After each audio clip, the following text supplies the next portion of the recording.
एक बुजुर्ग महिला अपनी बेटी के साथ थाने में जाती है अपने बेटे का गुमशुदगी का कंप्लेंट दर्ज करने के लिए।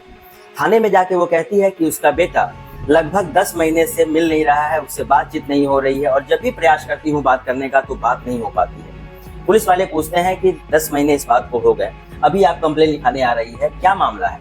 इस बात को लेकर वो महिला कहती है कि 10 महीने से उसे कहा जा रहा है कि उसके बेटे से बातचीत हो रही है, लेकिन जब भी इधर से बातचीत करने का कोशिश किया जाता है तो उसका मोबाइल स्विच ऑफ आता है। उसकी बातचीत उस महिला से लगभग 10 महीने से नहीं हो रही थी, लेकिन अभी उसे कुछ मन में शंका होती है, कुछ डाउट होता है, इसलिए वो पुलिस के पास आती है और कहती है कि शायद पुलिस वाले ही इस चीज का निदान करेंगे। इस बात को लेकर पुलिस काफी सीरियस हो जाती है और कंप्लेंट दर्ज करती है। कंप्लेंट दर्ज करने के बाद पुलिस लगभग 15 से 20 दिनों में इस बात का पता लगा देती है और खुलासा हो जाता है। दरअसल जो इंसान गायब हुआ था, जो इंसान महिला कंप्लेंट लिखाने आई थी, जिस इंसान के बारे में, वो इंसान इस दुनिया में नहीं है, उसकी मृत्यु हो चुकी है। पुलिस कातिलों को भी पकड़ चुकी है। कातिलों से जब पूछा जाता है कि उसका लाश कहाँ है तो पता चलता है कि उसका लाश उसके घर से लगभग आधा किलोमीटर की दूरी पर एक आम का बगीचा है, उसी बगीचे में उसका लाश है। तो पुलिस इस चीज का जो खुलासा करती है और जब लाश के पास ढूंढने के लिए जाती है उस जगह पे, जैसे ही खुदाई होती है लेकिन उसमें लाश का कोई अंश नहीं होता है, उसे कुछ पता नहीं चलता पुलिस को। कुछ हड्डियां और एक लॉकेट बरामद होता है। ऐसा कह सकते हैं जो दृश्यम मूवी आई थी, दृश्यम मूवी में जिस तरह से दिखाया गया था, अजय देवगन साहब की जो बेटी होती है वो कहती है कि उसने अपने पिता को देखा था कहीं पे कुछ गाड़ते हुए, कुछ जमीन के अंदर दफनाते हुए। जब पुलिस उस जगह पे पहुंचती है, उसकी खुदाई की जाती है तो वहां पे कुत्ते का स्केलेटिंग मिलता है, कुत्ते के जो हड्डी होती है वो मिलती है। और ये घटना फिल्म की है लेकिन ये रियल घटना घटी है जो पिछले महीने की बात है। इस घटना को लेकर पूरे इलाके में सनसनी फैल जाती है। पूरा जो माहौल होता है, पूरा जो लोग होते हैं वो सोचने पर मजबूर हो जाते हैं कि ऐसा कैसे हुआ।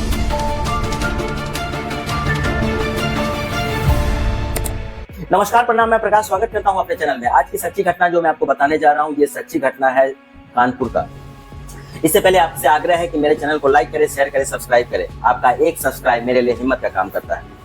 चलिए इस घटना की तरफ चलते हैं, इस कहानी की तरफ चलते हैं। घटना है कानपुर। कानपुर का एक थाना क्षेत्र पड़ता है संडेरी। संडेरी यूपी का एक इलाका है। ये एक परिवार होता है, लेकिन इस घटना की शुरुआत जो हम करते हैं आज से लगभग कुछ साल पहले की करते हैं। एक आदमी जिनका नाम शिववीर होता है, ये गुजरात में काम किया करता था। गुजरात में किसी फैक्ट्री में काम करके अपने परिवार का पालन पोषण कर रहा था। उस समय उसकी शादी नहीं हुई रहती है। वहीं पे जब वो रहता है तो वहां पे गाजीपुर की एक महिला जिसका नाम लक्ष्मी होता है, वो भी वहां पे काम कर रही थी गुजरात में। इन दोनों का आपस में बातचीत होता है, प्यार हो जाता है, शादी कर देते हैं लोग। शादी करने के बाद इन लोगों को धीरे धीरे करते करते 3 बच्चे होते हैं। फिर ये लोग सोचते हैं कि यहाँ पे अब दाल रोटी नहीं चलने वाला है, इससे अच्छा है कि हम लोग अपने गांव चलते हैं, वहीं पे कमाएंगे, वहीं पे खाएंगे।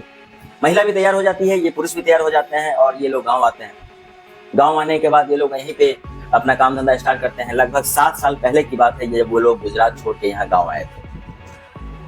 अब इन लोगों का परिवार बढ़िया चल रहा था, ठीक ठाक चल रहा था, लेकिन धीरे धीरे समय बीत रहा है, परिवार अच्छा हो रहे हैं, बाल बच्चे पढ़ाई कर रहे हैं। उनके जो बच्चे होते हैं उसमें से 2 लड़का और 1 लड़की। पिछले साल नवंबर की बात है, शिववीर मिल नहीं रहा था। शिववीर जो है सो अपने घर से ही गायब हो जाता है। तब ये महिला लगभग 10 महीने तक इंतजार करती है। 10 महीने बाद आखिरकार हार डालकर अपनी बेटी कांति को लेकर पुलिस के पास पहुंचते हैं और पुलिस के पास पहुंचने के बाद कंप्लेंट लिखाते हैं कि इनका बेटा शिववीर, जिनकी उम्र लगभग अभी 40-42 साल के आसपास में है, ये मिल नहीं रहा है।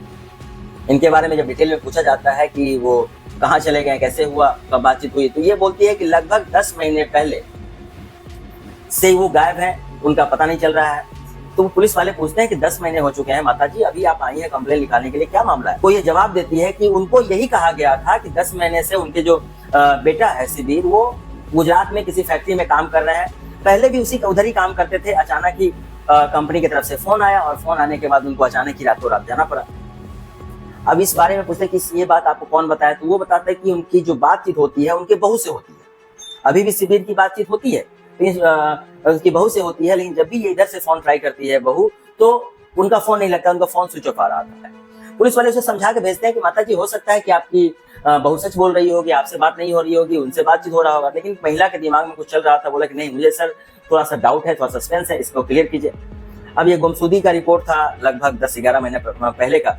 पुलिस इस चीज के लिए FIR दर्ज तो कर लेती है और उसके बाद पुलिस इन्वेस्टिगेशन शुरुआत करती है, जांच पड़ताल की शुरुआत करती है। तो वो सोचती है कि उस महिला से जाके पूछताछ किया जाए, लेकिन उससे पहले पुलिस सीडीआर निकलवाती है। सीडीआर निकलवाती है उस लड़के का, शिववीर का, और साथ में कुछ परिवार के लोगों का। जब मोबाइल का सीडिया निकाला जाता है तो पता चलता है कि 11 महीने या 10 महीने पहले की जो बात है, वो मोबाइल गुजरात गया ही नहीं। शिविर का नंबर जो है उसी संडेली इलाके में, कानपुर के इलाके में है वो मोबाइल। एक नवंबर जो दिवाली की रात थी और 2 नवंबर के आसपास में उसी समय वो मोबाइल स्विच ऑफ हो जाता है, जो कि आज तक चालू नहीं हुआ। तो वो महिला कैसे वो वहां से बात कर सकती है? फिर पुलिस का शक उस औरत पे, लक्ष्मी देवी पे, उनकी जो बहू होती है उन पे चला जाता है। अब पुलिस इस महिला लक्ष्मी देवी का सीडीआर निकलवाती है मोबाइल का। उस मोबाइल के सीडीआर में एक नंबर बार बार आ रहा था। उस नंबर से घंटों बात हो रहा था। ऐसा लग रहा था कि उस महिला की फ्रेंड हो सकती है, उस महिला की बहन हो सकती है, माँ हो सकती है। ऐसे करके वो नंबर बार बार ऐसे रिफ्लेक्ट कर रहा था कि उसके रिश्तेदार हो जिससे वो बात कर रही हो। लेकिन जब उस नंबर के बारे में पता चलता है तो वो नंबर एक अमित नाम के आदमी का होता है। अमित उसी गांव का रहने वाला। उस अमित का नंबर बार बार उसमें झलक रहा था और ऐसा लग रहा था कि लगातार इनकी बात हो रही हो। और अभी तक, घटना से पहले तक, ये जो कंप्लेन लिखाया गया, जो अभी कुछ दिन पहले तक, इसकी बात लगातार हो रही थी। पुलिस को 2 चीज का शक हो जाता है इसमें। पुलिस का शक लक्ष्मी देवी पर बहुत अच्छे तरीके से चला जाता है, लेकिन लक्ष्मी देवी पर हाथ डालने से पहले, लक्ष्मी देवी को उठाने से पहले पुलिस कुछ और सबूत इकट्ठा करना चाहती है। तो उसके बारे में पता लगाना स्टार्ट करती है। तो उसके बारे में जब पता चलता है कि लक्ष्मी देवी की शादी जो है तो गुजरात में ही हुई थी, लव मैरिज हुई थी। उसके बाद इन लोगों का परिवार वहाँ अच्छा चल रहा था। ये लोग गाँव आ जाते हैं, इनके 3 बच्चे होते हैं, वहाँ पे भरण पोषण नहीं हो रहा था। ये सब चीजें निकल के सामने आती है और घर के लोगों को बारी बारी से पूछताछ करना स्टार्ट करती है। कभी घर के किसी और को बुला के जब पूछताछ स्टार्ट करती है पुलिस, तो उसमें एक उनका लड़का होता है जो कि 10-12 साल का लड़का, उसे जब बुलाया जाता है थाने में, साथ में उसकी दादी भी आती हैं और उनकी जो बुआ होती हैं वो भी आती हैं।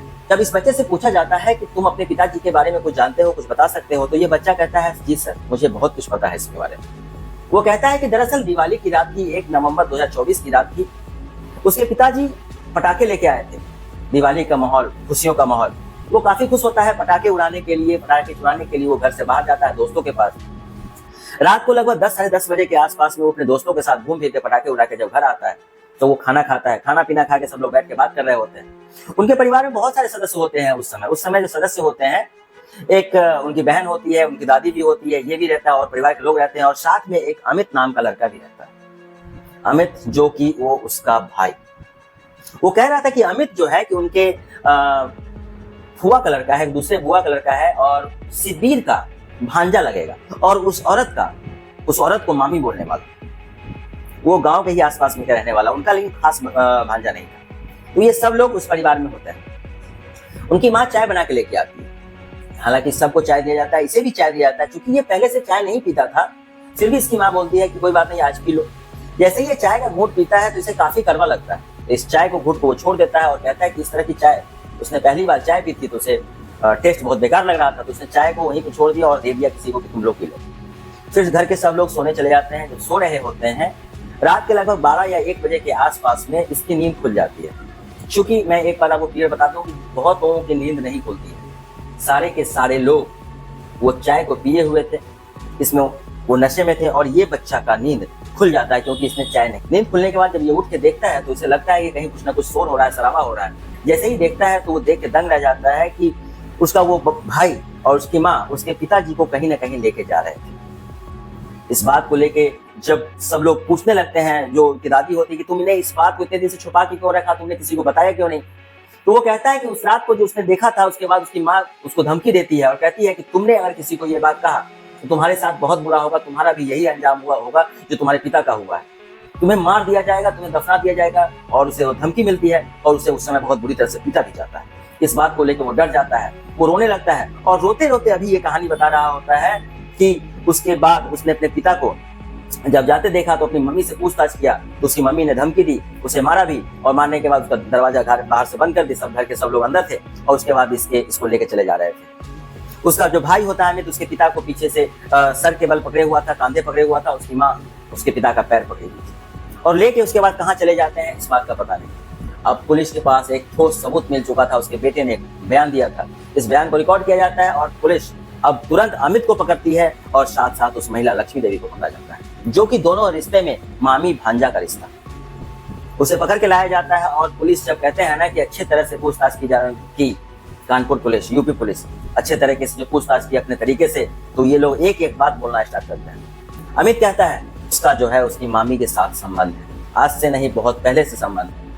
वो लोग एक दूसरे से प्यार में पड़ जाते हैं, एक दूसरे से प्यार करने लगते हैं, जबकि उससे उम्र में छोटा, रिश्ते में भी छोटा। एक दूसरे से प्यार करने लगते हैं, दोनों का आना जाना घर पे था। इनके जो पिता शिबिर होते हैं वो कभी कभी बाहर चले जाते थे, तो ये घर पे आता था और बच्चे लोग छोटे थे, तो इनके साथ ये गलत संबंध बनाता था, अनैतिक संबंध बनाता था। और इन लोगों का प्यार इतना गहरा हो जाता है कि इसी बीच एक दिन इनके पिता शिबिर घर पे आ जाते हैं और इन दोनों को इस हालत में देख लेते हैं। इस देखने के बाद उस शिबिर के सर पे गुस्सा सवार हो जाता है, लेकिन उस समय करे तो क्या करे, एक तरफ पत्नी थी और एक तरफ उसका भांजा था। उसे समझा दिया जाता है, तो डांट फटकार के मार वार के समझा दिया जाता है कि तुम ऐसा क्यों कर रहे हो, तुम्हारी मामी है ये। इस पर दोनों बात मान जाते हैं, लेकिन इन दोनों का रिश्ता टूटने वाला नहीं था। ये कहावत तो कही जाती है, जिस किसी का मुंह इस तरह से लग जाता है ना, जो शेर का मुंह खून से, बिल्ली का मुंह खून से लग जाए तो वो खून का आदी हो जाता है, बिल्ली का मुंह दूध से लग जाए तो वो दूध का आदी हो जाता है। तो ये इस चीज को छोड़ नहीं रहे थे, उसके समझाने के बावजूद भी। तब इन लोगों ने एक फैसला किया, अमित ने और उसकी पत्नी लक्ष्मी ने एक फैसला किया। लक्ष्मी कहना भी हमको बेकार लगता है, लक्ष्मी नाम इतना भगवान का नाम इस औरत को नाम दिया गया, इसका नाम भी हटा देना चाहिए, लक्ष्मी नाम रखा इसने, जिसके परिवार वाले लक्ष्मी के लायक नहीं थी वो। तो ये लोग एक फैसला करते हैं, ये लोग इसको मारने का फैसला करते हैं। ये लोग अपना प्रोग्राम बना रहे थे, अचानक ही उस रात में ये भी आया हुआ था, दिवाली की रात। घर के बच्चे लोग चले गए थे और इधर इसका शिबिर भी कहीं घर से बाहर था। तो ये दिवाली की रात में ये अमित उसके घर आता है। दिवाली का जो दिया जलाने के बाद ये लोग एक कमरे में चले जाते हैं, अमित और इसकी मामी लक्ष्मी ये चले जाते हैं कमरे में जाने के बाद ये लोग संबंध बना रहे होते हैं, गलत काम कर रहे होते हैं। इतने में उसका पिता शिबिर तुरंत आ जाता है। तुरंत आने के बाद वो देखता है, देख के दंग रह जाता है। उसके बाद इसको मारपीट किया जाता है, इसको मारा जाता है, पीटा जाता है, इसको भगाया जाता है। और उस रात दिवाली की रात में भी झगड़ा होती है, लेकिन इनके बच्चे लोग कहीं घर से बाहर थे, जो पटाखा छुड़ाने गए थे। जब ये बच्चे लोग घर पे आते हैं तो खाना पीना खाते हैं। इसकी माँ जो है किसी तरह से चाय बना के लाती है, सबको चाय दिया जाता है। चाय में इसने एक नशीला पदार्थ डाल दिया था, जो कि सब लोगों के गिलास में कम था और इनके गिलास में, शिबिर के गिलास में ज्यादा डाल दिया था। उससे जिस कारण से वो काफी बेहोश हो जाता है। वो चाय तो पी लेता है और ये बच्चे चाय नहीं पीते, कुछ लोग जो चाय पी लेते वो बेहोशी से सो जाते हैं। उसके बाद अमित एक लोहे के सलिए से उसके सर पे वार करता है। वो लोहा का सलिया जिसको हम लोग गाँव में खंती कहते हैं, जिससे मिट्टी की खुदाई होती है, उससे उसके शरीर पे वार करता है। उसके सर पे जैसे ही वार करता है वो मर जाता है। मरने के बाद ये लोग इसके शरीर को रात के समय में जो उठा के ले जा रहे थे, इसी बीच इसका बच्चा ये जग जाता है। जगने के बाद पूरा चीज देख लेता है और इसकी माँ इसे धमकी देती है, तुमने अगर किसी को कहा और तुमने किसी को बताया, तुम्हारे साथ भी यही हाल होगा। पुलिस ने इन दोनों के खिलाफ चार्जशीट फाइल कर दी है, इन लोगों के खिलाफ कंप्लेन दर्ज कर लिया है। और जब पूछा जाता है लाश कहाँ है, तो लाश उसके घर से लगभग 400 मीटर या 500 मीटर की दूर एक आम का बगीचा उसके घर के पीछे, वहीं पे लाश दफन। पुलिस की टीम वहां पहुंचती है और जब लाश को खोदने का कोशिश करती है, वहां पे देखती है तो वहाँ लाश का कुछ भी नहीं रहता है। एक दो टुकड़े रहते हैं और उसमें शिबिर का एक लॉकेट रहता है। जब फिर पुलिस दोबारा इन लोगों से पूछताछ करती है कि लाश कहाँ गया, तब वो एक कहानी बताते हैं कि जैसे कुछ दिन पहले की बात है कि एक कुत्ता वहां पे खुदाई कर रहा था और उसने कुछ हड्डी को निकाल दिया था।